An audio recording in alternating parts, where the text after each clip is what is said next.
তরক হব না, আমি বিরত হব না, আমি এই কাজ ছেড়ে দিব না।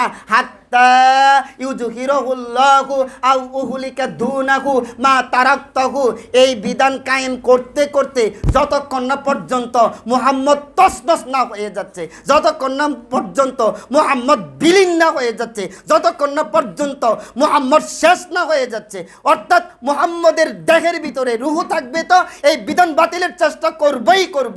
মুহাম্মদ জীবিত থাকবে তো আমি এই বিধান বাতিলের চেষ্টা করবই। এই বিধান বাতিলের জন্য আল্লাহ আমাকে পাঠিয়েছে। 61 নম্বর সূরা সফের 8 এবং 9 নম্বর আয়াতে আল্লাহ রাব্বুল আলামিন বলেন, ইউরিদুনা লিইউতফিউ নূরাল্লাহি বিআফওয়াহিহিম আল্লাহু মুতিম্মু লিনূরিহি ওয়ালাউ কারিহাল কাফিরুন। কাফেররা চায় ওহির বিধান ফু দিয়ে নিভিয়ে দিতে, আল্লাহ চায় এই বিধানকে পরিপূর্ণতা দিতে।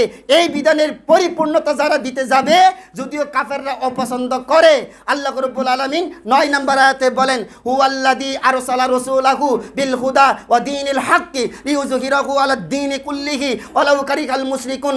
নবী, আমি আপনাকে সত্য দিন দিয়ে পাঠিয়েছি, সত্য বিধান দিয়ে পাঠিয়েছি, আইন গ্রন্থ দিয়ে পাঠিয়েছি, নিয়ম নীতিমালা বিধিমালা এইগুলি দিয়ে পাঠিয়েছি। সমাজের বুকে আবু জাহেলের তন্ত্রমন্ত্র চলে, উদ্বার তন্ত্রমন্ত্র চলে, আবুল আহাবের তন্ত্রমন্ত্র চলে, মুগিরার তন্ত্রমন্ত্র চলে, আবু সুফিয়ানের তন্ত্রমন্ত্র চলে।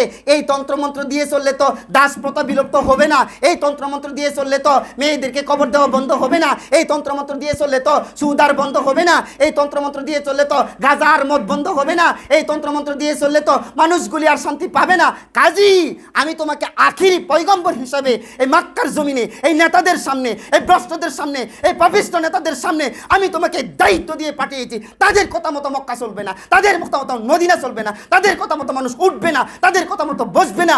আমি লাউহে মাহফুজ থেকে একটার পর একটা সূরা দিব, একটার পর একটা আয়াত দিব, ওইগুলির ভিত্তিতেই ওই বিধান বাতিল করার দায়িত্ব দিয়ে তোমাকে পাঠিয়েছি। সেই রসুলের উম্মত হয়ে, সেই রসুলের সুন্নার দাবিদার হয়ে, সেই রসুলের সহিহ হাদিসের মানহাজের দাবিদার হয়ে আমরা মানুষের বানানো বিধান মানতে পারি না, মানতে পারি না, মানতে পারি না। প্রয়োজনে গোটা সাহিক জগৎ জবাই হতে বাধ্য, গোটা সাহিক জগৎ একের পর এক ফাঁসির রশিতে জ্বললেও মানুষের বানানো বিধান দিয়ে রাষ্ট্র পরিচালিত হতে দেব না, দেব না, দেব না। কতক্ষণ ঠিক কিনা? এই কোরআন আমরা এইভাবে মানুষকে দিয়েছি না, এই হাদিস কি মানুষকে আমরা এভাবে দিয়েছি না। সম্মানিত মুসলিম কেরাম, সকল বিধান বাতিল করো, ওহির বিধান কায়েম করো। প্রিয় উপস্থিতি, কবি নজরুল বলেন, আচ্ছা বিশ্ব যদি চলে যায় টলিতে টলিতে, আমি তখন একাই রব কর্তব্য সাধিতে। কেউ যদি এই মানুষের বানানো বিধান বাতিলের চেষ্টা না করে, নজরুল বলতেছে আমি একাই এই অত্যাচারীর বিরুদ্ধে আমি আমার কণ্ঠ আমি সোচ্চার রাখব, নীরব হব না, নিতর হব না, নিস্তব্ধ হব না, যতদিন না পর্যন্ত আল্লাহর কোরআন দিয়ে পৃথিবী পরিচালিত না হচ্ছে। সেদিন ক্ষান্ত হব যেদিন গোটা পৃথিবী এক ওহির আলোকে, এক বাণীর আলোকে, এক নির্দেশের আলোকে গোটা পৃথিবী জমজমাট চলবে, সেদিন ক্ষান্ত হব। নজরুল বলেন, নজরুল বলেন, নজরুল বলেন, যুগ জামানা পাল্টে দিতে চাইনি অনেকজন, এক মানবী আনতে পারে জাতির জাগরণ। জাতির জাগরণের জন্য একটা আব্দুর রাজ্জাক বিন ইউসুফ সাহেবের দরকার, একাই। জাতির জাগরণের জন্য একটা মুফতি জসিমউদ্দিন রহমানী সাহেবের দরকার, একাই। জাতির জাগরণের জন্য 2-4টা লোক হলেই যথেষ্ট, ওই সমস্ত মাস্তানদের মাথাগুলি ভেঙ্গে খান খান করে দেওয়ার জন্য। কিন্তু দিতে হবে জাতিকে কোরআন, কিন্তু দিতে হবে জাতিকে হাদিস, ওই জায়গা থেকে, ওই সেন্স থেকে, ওই বুঝ থেকে। কথা কি ঠিক নয়? ওহির বিধান কায়েম হলে হবেটা কি? আল্লাহ রাব্বুল আলামিন 5 নম্বর সূরা মায়েদার 66 নম্বর আয়াতে বলেন, ওয়ালাউ আন্নাহুম আকামুত তাওরাতা ওয়াল ইনজিলা ওয়া মা উনজিলা ইলাইহিম মির রাব্বিহিম লাআকালু মিন ফাওকিহিম ওয়া মিন তাহতি আরজুলিহিম। যদি তারা তাওরাত প্রতিষ্ঠিত করত, যদি তারা ইনজিল প্রতিষ্ঠিত করত, যদি তারা ওয়ামা উনজিলা ইলাইহিম মির রাব্বিহিম, তাদের রবের কাছ থেকে আসা বিধানটা, সর্বশেষ বিধান আল কুরআনুল কারীম, এইটা যদি প্রতিষ্ঠিত করত, আল্লাহ পাক বলে দিচ্ছে লাআকালু, অবশ্যই তারা খেত, লাআকালু মিন ফাওকিহিম ওয়া মিন তাহতি আরজুলিহিম, তাদের মাথার উপর থেকে রিস্ক আসতো এবং জমিনের ভিতর থেকে এইগুলি গর্জে উঠতো। সুবহানাল্লাহ। গাজর, আকাশ থেকে পড়ে না জমিন থেকে বের হয়? মূলা আকাশ থেকে পড়ে না মাটি থেকে বের হয়?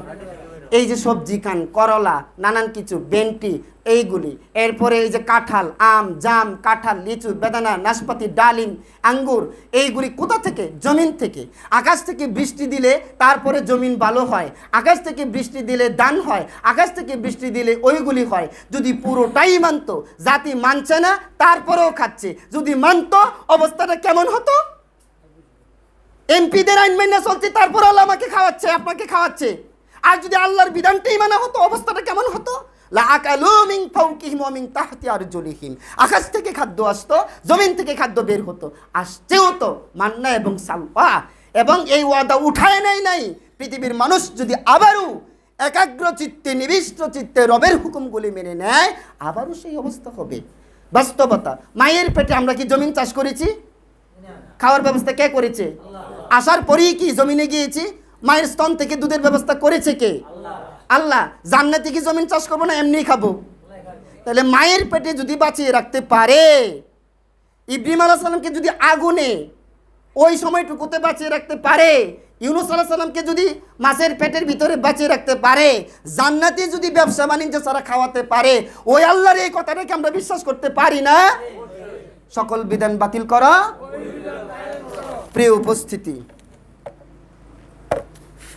তাহলে সকল বিধান বাতিল করতে হবে, ওহির বিধান কায়েম করতে হবে। নজরুল বলেন, ফল বহিয়াছ পাউনি কো রস, হাইরে ফলের জুরি, লক্ষ বছর ঝর্ণায় ডুবে রস পায় না কো নুরি। কথাটা এভাবে বোঝার চেষ্টা করুন, যারা ফল বিক্রেতা জুরির মধ্যে ফল রাখে না, এই ফল যে জুরির মধ্যে রাখে, জুরি কি কখনো ওই ফলের রস ওই রস খেতে পেরেছে? শুধু বাটটাই বহন করছে, জুরিটি ফলের বাটটা কি করছে? বহন করছে। নজরুল বলেন, ফল বহিয়াছ পাউনি কো রস, হাইরে ফলের ঝুরি, লক্ষ বছর ঝর্ণায় ডুবে রস পায় না কো নুরি। নুরি মানে পাথর।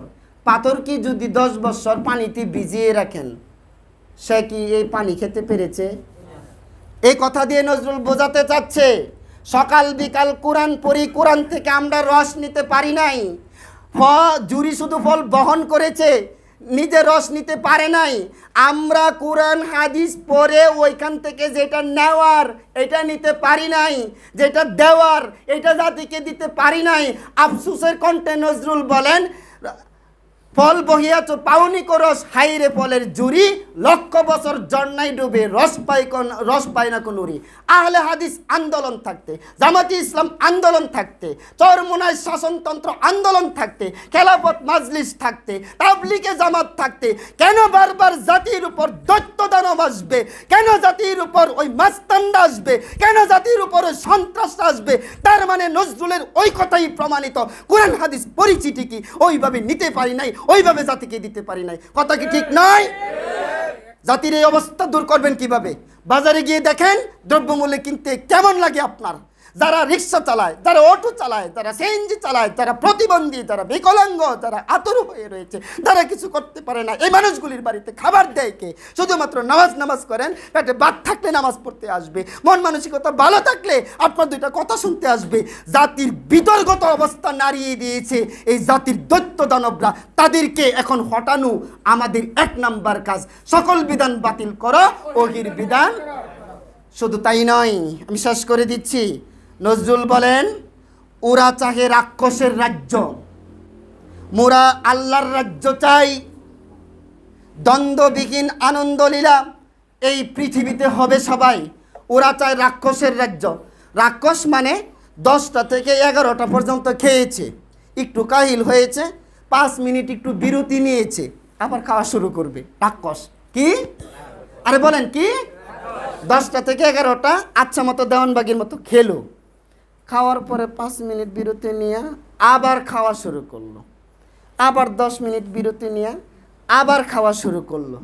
নজরুল বলেন, এই সমস্ত মানুষের বিধান দ্বারা যারা রাষ্ট্রকে পরিচালনা করে, যারা কুক্ষিগত করতে চাচ্ছে, যাদের বাড়িতে টাকার বস্তা পাওয়া যাচ্ছে, যাদের বাড়িতে স্বর্ণের স্তূপ পাওয়া যাচ্ছে, যাদের বাড়িতে হীরা পাওয়া যাচ্ছে, যারা বাহিরের রাজ্যে এগুলি জমাতে চাচ্ছে, সেটা তখনও ছিল। ওই জেট ধরেই তারা আসছে, তারা নতুন কিছু নয়, এরা হচ্ছে ব্রিটিশদের প্রোডাক্ট, এরা নতুন কিছু নয়, এরা ব্রিটিশদের বানানো সিস্টেমের হাতের পুতুল। নজরুল তাদের ব্যাপারে বলেছে, ওরা চাহে রাক্ষসের রাজ্য, মোর আল্লাহর রাজ্য চাই, দ্বন্দ্ববিহীন আনন্দলীলা এই পৃথিবীতে হবে সবাই। সুতরাং যতদিন পর্যন্ত মানুষের বানানো বিধান চলবে, ততদিন পর্যন্ত রাক্ষসের রাজ্য চলবে। এখান থেকে থাবা দিয়ে খাওয়ার চেষ্টা করবে, ওইখান থেকে থাবা দেওয়ার চেষ্টা করবে, ওইখান থেকে থাবা দেওয়ার চেষ্টা করবে। তাদের হাতগুলো বড় হয়ে গিয়েছে, তাদের থাবাগুলি মস্ত বড় হয়ে গিয়েছে। এখনো পর্যন্ত ক্ষমতায় আসতে পারে নাই বিএনপি, সারা রাজ্য হইচই চলেছে। আমরা চাই তোমরা ক্ষমতায় আসো, সুন্দরভাবে চালাও, ভদ্রভাবে চালাও, আসতেই পারো নাই। মানুষের উপর ডাকাত হয়ে, দস্যু হয়ে, সন্ত্রাস হয়ে কেন চেপে বসেছ? আমরা তোমাদেরকেও চাই না, তাদেরকেও চাই না, আমরা আল্লাহর রাজ্য চাই। আল্লাহর রাজ্য কায়েম হলে সবাই সুন্দরভাবে জীবন কাটাতে পারবে, কোনো সন্দেহ নাই। আশ্চর্য, সেদিন আসবে কবে?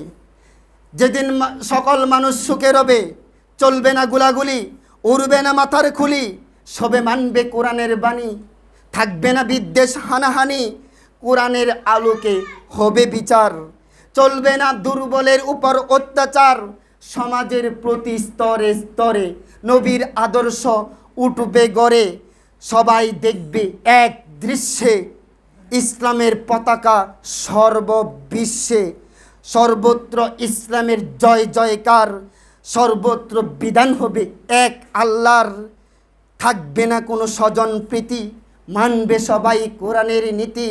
আবারও আয়াতটি উচ্চারণ করে ইমান জাগানিয়া স্তরে যেতে চাই। রসুল আকরাম সাল্লাল্লাহু আলাইহি সাল্লামকে যখন এই আয়াতটি দিল, নবী আপনি বলুন, ওয়াকুল জাআল হক ওয়া যাহাকাল বাতিল ইন্নাল বাতিলা কানা যাহুকা। এই আয়াতের আগের আয়াতটা হচ্ছে ওয়াকুর রব্বি আদখিলনি মুদখলা সিদকি ওয়া আখরিজনি মুখরাজা সিদকি ওয়াজআললি মিন লাদুনকা সুলতানান নাসিরা। অর্থাৎ আল্লাহ এই দোয়াটা শিখিয়ে দিচ্ছে। কুল, নবী আপনি বলুন, রব্বি, হে আমার রব, আদখিলনি মুদখলা সিদকিউ, আপনি আমাকে যেখানে প্রবেশ করাবেন সম্মানের সাথে, আপনি আমাকে সত্যের সাথে, হকের সাথে, ন্যায়ের সাথে আমাকে প্রবেশ করান। খেয়াল করুন, রব্বি আদখিলনি মুদখলা সিদকিউ ওয়া আখরিজনি মুখরাজা সিদকিউ। আবার আপনি যেখান থেকে আমাকে বের করবেন সম্মানের সাথে বের করুন। এরপরে যে শব্দটা ওয়াজআলনি, আপনি আমাকে দান করুন, মিন লাদুনকা সুলতানান নাসিরা। সুলতান মানে কি? সুলতান সুলাইমান দেখছেন না আপনারা? সুলতান মানে কি? বাদশাহ, রাজা, সরকার, গভর্নর ইত্যাদি। সুলতান আল্লাহ পাক নিজেই এই দোয়াটা শিখাচ্ছে বলার জন্য আল্লাহর দরবারে। ওয়াজআলনি মিন লাদুনকা সুলতানান নাসিরা, আমাকে রাজ্য ক্ষমতা দিয়ে আপনি আমাকে সাহায্য করুন, সম্মানের সাথে আমাকে ঢুকান, সম্মানের সাথে আমাকে বের করুন। এই রাজ্য ক্ষমতা না দিলে যা আল হক ওয়া যাহাকাল বাতিল, এই বাতিল তো দমন করা যাবে না। রাজ্য ক্ষমতা ছাড়া বাতিল কি করা যাবে না? কথা বলেন, রাজ্য ক্ষমতা ছাড়া বাতিল কি করা যাবে না? এই আয়াতের আগের আয়াত রাজ্য ক্ষমতা, সূরা বনী ইসরাইল ৮০ নম্বর আয়াত, খেয়াল করবেন। এই বাতিল করতে হলে রাজ্য ক্ষমতা লাগে।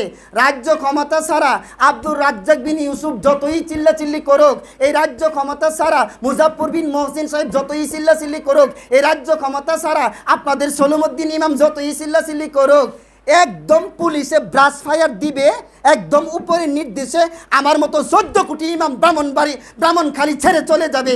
এই জন্য আগের আয়াতে আল্লাহ পাক বলেছে ওয়াজআলনি মিন লাদুনকা সুলতানান নাসিরা, রাজ্য ক্ষমতা দান করলে ওই সরকারি ক্ষমতা বলে, ওই পাওয়ারের ক্ষমতা বলে যখন মুজাহিদ শ্রেণী তৈরি হবে, ওই মুজাহিদরা রাইফেল কাঁধে নিয়ে প্রস্তুত থাকবে, বাংলাদেশের সকল ইমামের কাঁধে রাইফেল থাকবে, সকল মাদ্রাসার মুহতামিমের কাঁধে রাইফেল থাকবে, সমাজের একটা হুমরা চমরা দিক বিদিক হবে, আর ওহির বিধান মোতাবেক তাকে সাইজ করা হবে। কথা কোন ঠিক কিনা?